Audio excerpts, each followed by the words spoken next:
ഇന്നലെ പുലർച്ചയ്ക്ക് ഒരു മഹാഭാഗ്യത കുറെ നാളുകളായിട്ട് മനസ്സിൽ തങ്ങി നിന്നിരുന്നൊരു സംഭവമായിരുന്നു. പക്ഷെ ഇന്നലെയാണ് അതിനുള്ള സാഹചര്യം ഉണ്ടായത്. വേറെ ഒന്നല്ല, അമ്മായിമ്മേനും മതിലേക്ക് പോകാനായിട്ട് റെയിൽവേ സ്റ്റേഷനിൽ കൊണ്ടുവന്ന് വിടാൻ പോയി. ആ നേരത്ത് 2:20 അപ്പോൾ ആ നേരത്ത് വടക്കുന്നാഥനിൽ ഒന്ന് കയറാമെന്ന് തോന്നി. പിന്നെ വേറെ ഒന്നും ആലോചിച്ചില്ല. വീട്ടിൽ കുളിച്ചിറങ്ങി ഭാര്യയോടും പറഞ്ഞു അവരെ റെയിൽവേ സ്റ്റേഷനിൽ കൊണ്ടുവന്ന് വിട്ട് ട്രെയിനൊക്കെ കയറ്റി വിട്ടതിന് ശേഷം 3 മണിക്ക് നടക്കുന്നത് തുറക്കും എന്നുള്ളൊരു ഐഡിയയിലാണ് നമ്മൾ അവിടെ എത്തിപ്പെട്ടത്. പക്ഷെ ആ നേരത്ത് തുറന്നില്ല. 4 മണിക്കാണ് തുറന്നത്.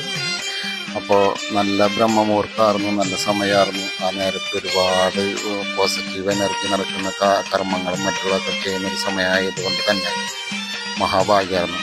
അപ്പോൾ അതുവരെ ഞങ്ങൾ കുറച്ച് നേരം അവിടെ ജപങ്ങളൊക്കെ ആയിട്ടിരുന്നു. അത് കഴിഞ്ഞപ്പോൾ ഒരു ചെറിയ റീലെടുത്ത് എല്ലാവർക്കും ഇടാമെന്ന് വിചാരിച്ചു. അപ്പോൾ ഇതൊക്കെയായിരുന്നു ഇന്നത്തെ വിശേഷങ്ങൾ.